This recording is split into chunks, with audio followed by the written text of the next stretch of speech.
Hello everyone, my name is Sam Webber. I'm the incident meteorologist trainee here working with Team 5 on the Calf Canyon Hermit's Peak South Zone.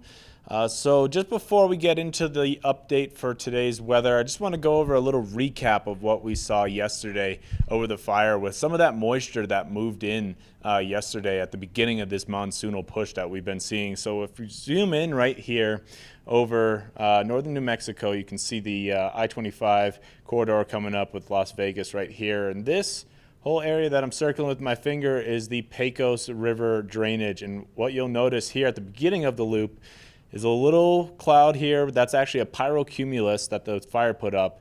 And then a lot of showers starting to develop in the wilderness area over the fire, and even continuing on into the nighttime and really early morning hours. We had some of these showers continuing to sit over the Pecos wilderness and Pecos River Valley through about 1 a.m. Ended up putting down quite a bit of rain up there, which is really good. We're liking what we're seeing there.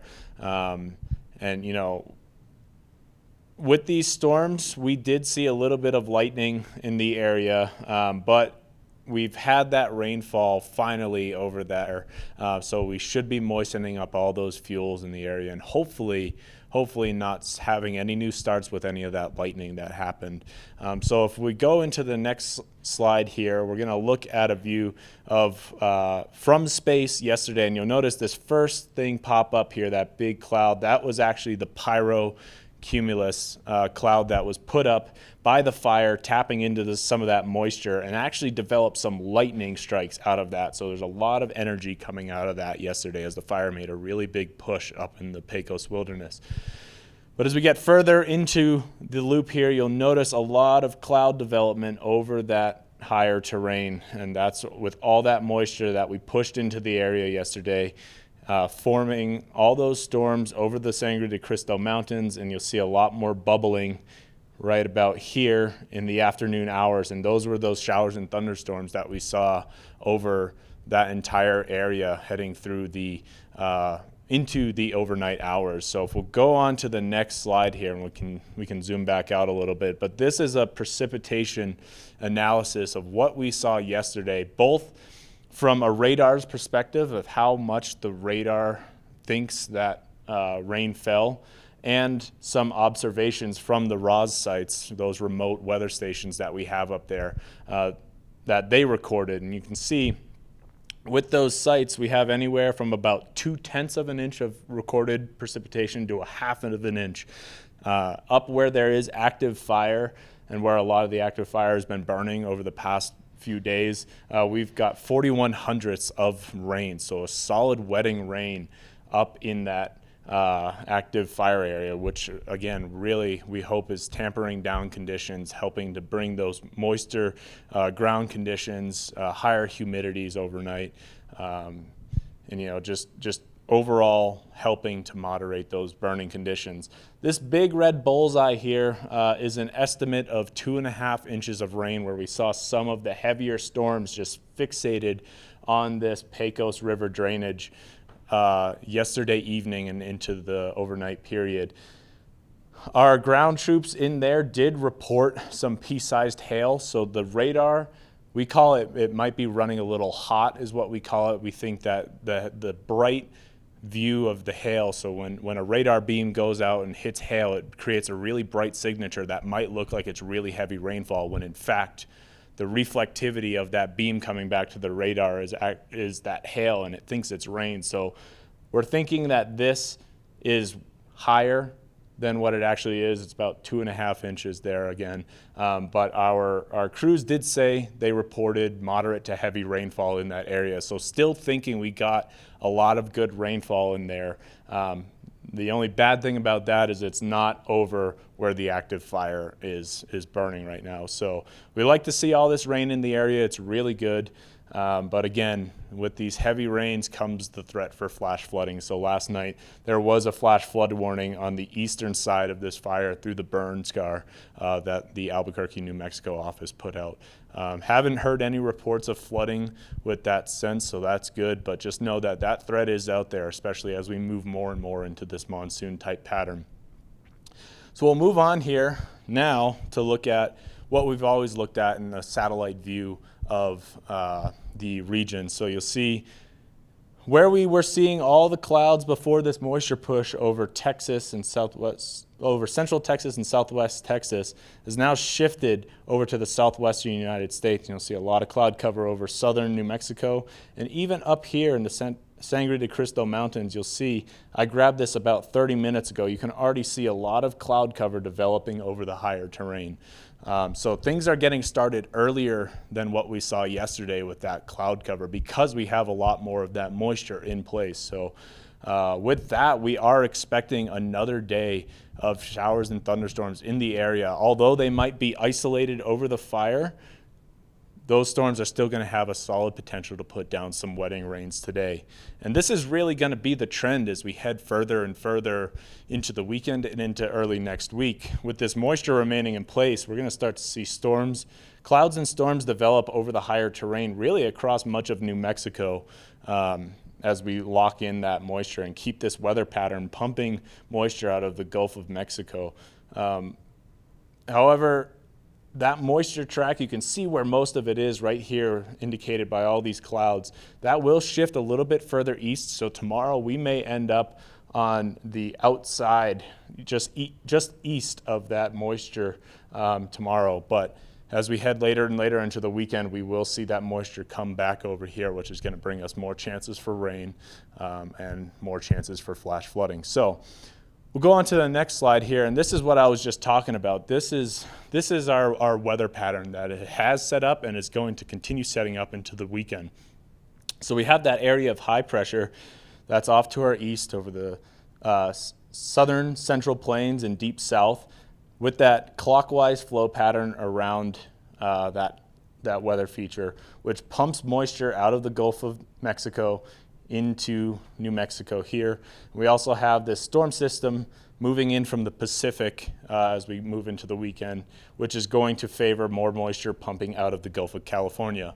Both really warm bodies of water which can really efficiently pump moisture into the area. So the big takeaway from this is going to be all that moisture moving in from the Gulf of Mexico, all that moisture moving in from the Gulf of California, really helping to saturate the southwestern United States and bring some potential for heavy rainfall and flash flooding. The way that we see this evolving as we head into the weekend is this storm system here moving in from the Pacific is expected to track across the northern Great Basin and up into the northern Rockies.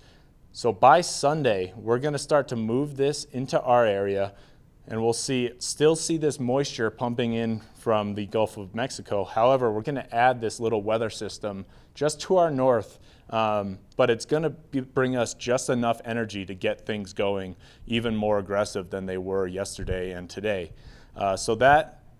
With that, we are expecting some of our best chance for widespread moderate to heavy rainfall Sunday, Monday, and even into Tuesday as this storm system continues to move off and out of our area. And again, once that moves out of our area, we will keep this positioning of the high for now, but I'll talk about it in a little bit. There is potential for this high pressure area to reposition to really overhead, which would cut off this moisture transport. So if we'll go on to the next slide here, this is a look at our precipitation forecast for the coming days, today, tomorrow, and Sunday, and then days 1 through 5 combined. So today, we can see this area, we're still going to remain within that moisture. We see that area of light and darker greens up in north central New Mexico, which relates to about 1/100th to 1/4 of an inch of rainfall on average. So I say on average because with these storms that we're seeing in monsoonal type patterns, you'll get a storm in one place and it'll drop 1/4 to 1/2 an inch of rainfall, but just 10 miles to the west, east, north, whatever direction you are away from that, you might not even see a raindrop. So it's very hit and miss in nature. We do have a lot more moisture in place now, which is going to give us a better potential to see heavy rainfall, potentially into that 1/4 to 1/2 inch rain. But again, it really depends on where a storm sets up. Then in tomorrow, I mentioned you can see kind of these deeper colors indicating better signal for heavier rainfall to our west. Up here, we just barely hang on to that first shade of green, which gives us our first measurable rainfall. So tomorrow, we could still expect to see an isolated shower or thunderstorm, but the chances are really low. But we will keep that moisture in place, at least down low, which could help us moderate our afternoon humidities, which shorten the burn period for the fire, which is really good. So even though we might not see some showers, we're still going to have lower humidities and hopefully moderated burn conditions. Then I mentioned, as we head into the week, later in the weekend, we have that storm system that'll move up over the Great Basin and add a little bit more energy into this system. So you can see that moisture shift back over further east, and we're actually moving into some of those darker greens here, which is that half or quarter to half inch on average of precipitation, even getting into some of the blues in northwestern New Mexico, which is anywhere from about a half an inch to an inch of rainfall. So things could get a lot more widespread and a lot heavier as we head into Sunday. And even looking here, this is our forecast through Wednesday. If you added from today through next Wednesday and all the rain that's forecast to come, we're starting to move into that 1 inch to possibly 1.25 to 1.5 inch range over the area of accumulated precipitation on average through the next 5 days. So a lot of this we're thinking is going to come from that Sunday, Monday, and Tuesday time period. So we'll need to keep an eye on that, because certainly flash floods will be a big threat as we head into that time. So we'll go here next to a graphic created by the Albuquerque, New Mexico Weather Service Office. And this is a look at thunderstorm threats over burn scars across the area. So if you're just curious, you don't have a lot of time to look at the weather, this is a great graphic to look at, and I believe they're creating these daily and putting it on their website, weather.gov/ABQ. And I've highlighted the Calf Canyon Hermit's Peak area where they're concerned about thunderstorm threat over burn scars. So I mentioned today we have another threat of shower and thunderstorms. We got a high threat, which means about a 60% chance or higher of seeing some thunderstorms in or around the area. We move into Saturday. I mentioned that moisture pushes back further to the west. We're only down to a slight, so that's 10 to 30%. So our chances tomorrow are much lower. But again, with that storm system moving off to our northwest over the Great Basin and into the northern Rockies, we add all that energy and bring some of that moisture back into the area, which is going to bring us daily high thunderstorm threat Sunday, Monday, and Tuesday, which also will bring us some potential threats for flash flooding. So be sure to monitor that forecast as we head into later in the weekend and early next week. Make sure you have a plan if a flash flood does come into play, and know where to go and know all the precautions to take when water starts rising. So we'll just jump in here real quick to our matrix. We've shown this before and we show it every day. This is what we show around here at ICP and our spike camps where other crew members are posted up. And this gives everyone in the area some situational awareness of what has been happening with the weather, or what's forecast to happen with the weather in the next week ahead. So previously there was a lot of red on this graphic as we were in that critical fire weather pattern, but now we've moved into that monsoon type pattern where we have a lot of moisture moving into the area and see a lot of green on this map. So that's really good. We're going to see daily humidities moderated both in minimum and maximum percentages. We're going to see cooler temperatures as we head into the weekend. We're going to see daily chances of wetting rains and also daily chances of lightning, which come along with that. So, as I've mentioned before, flash flooding will be a threat really each of these days besides Saturday. Saturday it still could happen, but the chances are really low. But we're really focused again on Sunday, Monday, and Tuesday.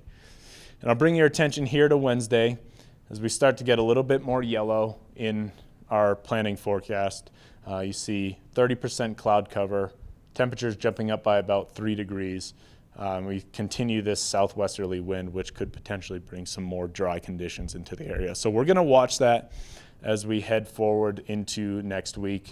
And one more thing that I want to show here is the potential for where our flow pattern can set up. So I mentioned right at the beginning of this that we have that area of high pressure kind of centered over the deep south, the central plains, that's pumping our moisture up into the area.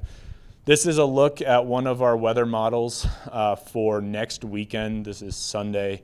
And what it's showing, so there are 50 weather models combined into this output, which means this is the average positioning of where they think that area of high pressure is going to develop. So there is that potential for this to shift further back west, start cutting off our moisture transport from the Gulf of Mexico.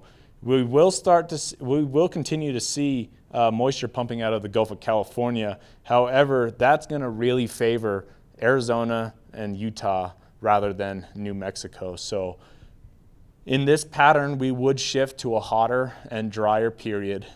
So we'll continue to watch that. We may be able to pop daily thunderstorms under this for the onset of it, but if this pattern stays in place, then we'll just continue to see a warming and drying period. So we'll keep an eye on that and bring updates as needed, of course, and we'll be here daily on Facebook.